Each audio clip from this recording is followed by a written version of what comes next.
ഏ നീ പുല്ലും പറിച്ചിങ്ങനെ ഇരുന്ന മീൻകാരൻ പോയത് കണ്ടില്ലേ? അയ്യോ, മീൻകാരൻ പോയാ? എനിക്ക് മീൻകറി കൂട്ടി ചോറ് തരണോന്ന്. അമ്മയ്ക്ക് മീൻകറി പോരെ, ഞാൻ ഉണ്ടാക്കി തരാം. മീനില്ലാണ്ട് നീ എങ്ങനെ മീൻകറി വെക്കണേ? മീനില്ലെങ്കിലും മീൻകറിയൊക്കെ ഞാൻ അമ്മയ്ക്ക് വെച്ച് തരാം. അമ്മ അവിടെ പോയിരിക്കും, ഇപ്പൊ റെഡിയാക്കി തരാം. എനിക്ക് മീൻകറി കൂട്ടി ചോറ് തരണം. ആ വെക്കാന്നേ. ഇന്ന് നമ്മൾക്ക് ഉച്ചക്കലത്തെ ഊണ് റെഡിയാക്കിയാലോ? മീനില്ലെങ്കിലും നമുക്കൊരു മീൻകറി വെക്കാം. അതിനെന്തെങ്കിലും ഒരു ചട്ടി കഴുകി അടുപ്പത്ത് വെച്ചിട്ടുണ്ട്. നമ്മൾ തീ കൊടുക്കുന്നതായിട്ട് മുന്നേ അത് ചട്ടിയിലേക്ക് കുറച്ച് തക്കാളി, കുറച്ച് പച്ചമുളക്, കുറച്ച് സവോള, ഇഞ്ചിയും ഉള്ളിയും ചതച്ചതും, കുറച്ച് കറിവേപ്പിലയും, കുറച്ച് മഞ്ഞൾപ്പൊടി, കുറച്ച് സാദാ മുളക് പൊടി, പിന്നെ കുറച്ച് കാശ്മീരി മുളക് പൊടി, പിന്നെ മല്ലിപ്പൊടി, പിന്നെ അതേ നമ്മളിവിടെ ഒരു കുടംപുളി കഴുകി വൃത്തിയാക്കി വെച്ചിട്ടുണ്ട്. അതൊരു അല്ലി ഇട്ട് കൊടുക്കുക. പിന്നെ കുറച്ച് വെളിച്ചെണ്ണയും കൂടെ ഒഴിച്ചിട്ട് നമുക്ക് കൈ വെച്ച് നന്നായിട്ടൊന്ന് തിരുമ്മി മിക്സ് ചെയ്യാം.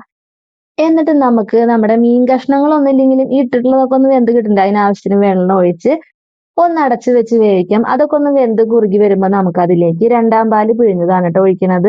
അതും കൂടെ ഒന്ന് വറ്റി കുറുകി വരുമ്പോൾ നമുക്ക് 1-ാം പാലും കൂടെ ഒഴിച്ച് തിള വരണായിട്ട് മുന്നേ നമുക്ക് തീ ഓഫ് ചെയ്യാട്ടോ. മൺചട്ടി ആയതുകൊണ്ട് അതിൽ തന്നെ ഇരുന്നൊന്ന് തിളച്ച് കുറുകിക്കോളും. പിന്നെ എന്താ, നമുക്ക് താളിപ്പ് റെഡിയാക്കാനായിട്ട് ഒരു പാത്രത്തിൽ കുറച്ച് വെളിച്ചെണ്ണ ഒഴിച്ച് കുറച്ച് കുഞ്ഞുള്ളിയും കുറച്ച് കറിവേപ്പിലേക്ക് ഇട്ട് ഒന്ന് മൂപ്പിച്ചെടുത്ത് ദേ നമ്മുടെ കറിയിലേക്ക് ഒഴിച്ചു കഴിഞ്ഞാൽ മീനില്ലാത്ത മീൻകറി ദേ ഇവിടെ റെഡി ആയിട്ടുണ്ട്. ഇനി നമുക്കൊരു ഉപ്പേരിയും കൂടി ഉണ്ടാക്കിയെടുക്കണം. അതിന് ദേ ഇവിടെ ഒരു പാത്രത്തിലേക്ക് കുറച്ച് വെളിച്ചെണ്ണ ഒഴിച്ച് ചൂടായി വരുമ്പോൾ കടുകും കുറച്ച് ഉഴുന്നും കൂടി ഇട്ട് പൊട്ടിച്ച് കുറച്ച് വറ്റൽ മുളകും കുറച്ച് പച്ചമുളക് അരിഞ്ഞതും പിന്നെ ഒരു സവോള അരിഞ്ഞതും കൂടി ഇട്ടിട്ട് കുറച്ച് കറിവേപ്പില ഇട്ട് ഒന്ന് വഴറ്റിയെടുക്കുക. അതൊന്ന് ചെറുതായിട്ട് വഴന്നു വരുമ്പോൾ നമുക്ക് അതിലേക്ക് അരിഞ്ഞു വെച്ചിട്ടുള്ള ബീൻസ്, പിന്നെ കുറച്ച് ആവശ്യത്തിന് ഉപ്പിട്ട് കൊടുക്കുക. പിന്നെ കുറച്ച് മഞ്ഞൾപ്പൊടിയും കൂടി ഇട്ടിട്ട് ഒന്ന് ഇളക്കി മിക്സ് ചെയ്തിട്ട് നമുക്ക് ആവിയിൽ അടച്ചു വെച്ച് വേവിക്കാം. വെള്ളം ഒഴിക്കരുതിട്ട്, വെള്ളം ഒഴിക്കാണ്ട് വേണം വേവിച്ചെടുക്കാനായിട്ട്.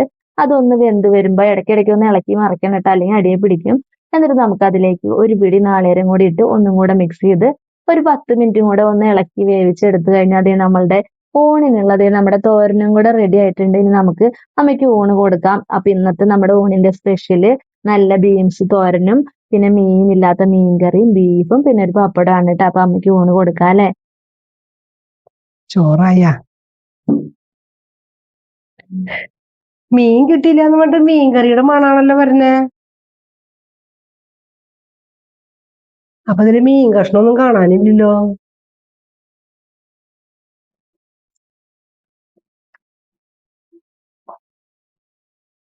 മീൻ കഷ്ണമൊന്നും കാണാനില്ല. മീനിന്റെ ഒക്കെ മണം തന്നെയാണ്.